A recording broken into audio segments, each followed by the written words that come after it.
l'idée du châtiment divin une plaisanterie. Les méchants vont en enfer après la mort. Si les humains ne pensaient pas comme ça, les gens avec un esprit faible ne pourraient pas continuer, n'est-ce pas? Je crois vraiment que les humains sont pathétiques. Ces propos sont ceux de la deuxième lune démoniaque d'Oma, le troisième démon le plus puissant de l'œuvre, et résument sa personnalité et son caractère. Dans cette vidéo, nous allons retracer le parcours de Doma, le démon le plus vicieux de Demon Slayer. Avant de continuer, n'hésitez pas à vous abonner et à lâcher un pouce, ça donne la force. À l'instar de ses compères démons, l'existence de Doma commença avec lui en tant qu'humain. Il naissa dans une famille normale, mais sa naissance changea le quotidien de cette famille. En effet, sa naissance était perçue comme un événement divin car le petit Doma avait des caractéristiques exceptionnelles. Doma possédait des yeux d'une couleur et d'une beauté très rares en arc-en-ciel. La couleur de ses cheveux était gris pâle, ce qui sortait de l'ordinaire. Ses parents voyaient cela comme un signe divin, et ces derniers iront dans l'extrême. Ils créèrent une secte religieuse composée essentiellement de femmes et dédiée à rendre un culte à Doma pour l'expiation de leur faute, appelé culte du paradis éternel. Le petit Doma trouva tout cela ridicule mais se força à jouer le jeu de la secte. En effet, déjà petit, Doma ne croyait pas que le paradis ou l'enfer existent et considérait que ce sont des inventions que les faibles ont mis en place. Par la suite, son père trompait sa mère avec des femmes de la secte et pour se venger, sa mère tua son père et se suicida par la suite. Le petit Doma ayant assisté à cette scène n'éprouva aucun sentiment de perte, de tristesse. Sa réaction était de s'inquiéter que le sang de ses parents ne salisse pas toute la pièce. Il s'empressa d'aérer la pièce et continua son rôle de leader. Son comportement face à la perte de ses parents montre que Doma est apathique. Il ne ressent pas d'émotion ou du moins de la pitié, du dégoût envers les membres de la secte, car il ne comprend pas pourquoi ces derniers croyaient qu'il y avait un paradis ou un enfer. Il se jouait d'eux, faisant croire qu'il entendait effectivement la voix de Dieu. Il était un extrême manipulateur. Un jour, Muzan viendra à sa rencontre, ayant détecté chez lui toute la noirceur et la sociopathie qui le caractérisent. Il deviendra par la suite démon, et il commença à se nourrir des femmes de la secte. Personne ne connaissait sa nature de démon. Un jour, une nouvelle adepte entra dans la secte car elle subissait des atrocités dans sa famille. Doma fut subjugué par sa beauté donc décidait de ne pas la manger. Cette dernière finira par découvrir que Doma était devenu un démon et elle prit la fuite avec son enfant.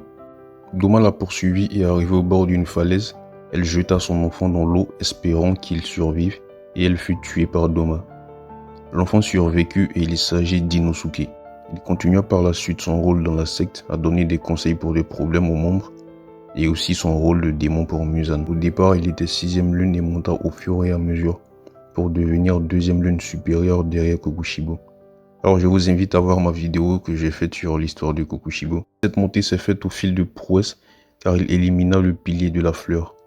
C'est également lui qui amena Gyotaro chez les démons. Des années après, lors de la grande bataille avec les piliers, il livra un combat contre Shinobu, le pilier de l'insecte, qui est aussi la sœur du pilier de la fleur, contre Inosuke et Kanao. Doma livra un combat spectaculaire en termes de beauté et de puissance, mais il n'était pas à son plein potentiel, comme à son habitude lors d'un combat. Les capacités de combat de Doma sont spectaculaires. Il est extrêmement doué pour le Tensen Jutsu, et est même capable de battre Akaza à main nue dans cet art martial. Il peut créer des clones de glace hyper puissants pour se battre à sa place. Il est extrêmement rapide et possède toujours une arme en forme d'éventail de guerre pour des offensives et diffuser son pouvoir de démon sanguinaire. On a eu l'occasion d'apprécier tout cela lors de cette bataille. Il tua Shinobu lors de ce combat et l'absorbera. Au cours du combat, il enleva le masque d'Inosuke et se rappela de sa mère qu'il avait tuée. Inosuke prendra alors conscience que l'assassin de sa mère était devant lui et il se batta de toutes ses forces. Doma les prenait de haut car il les considère comme bêtes et dénués de bon sens. Au final, il finit par mourir par négligence car il n'avait pas remarqué que le corps de Shinobu était imbibé de glycine avant de l'absorber. Elle se prépara tout ce temps pour venger sa sœur en s'injectant de la glycine pendant des mois, ce qui faisait office de poison pour les démons. Elle avait prévu de se faire absorber par Doma et était donc prête à se sacrifier. Le poison l'affaiblissa grandement et Kanao l'acheva avec Inosuke en le décapitant.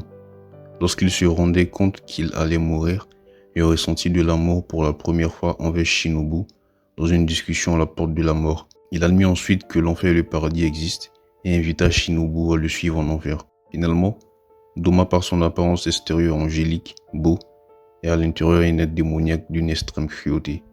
Manipulateur avec une apparence amicale, Doma laissait parler ses pires instincts.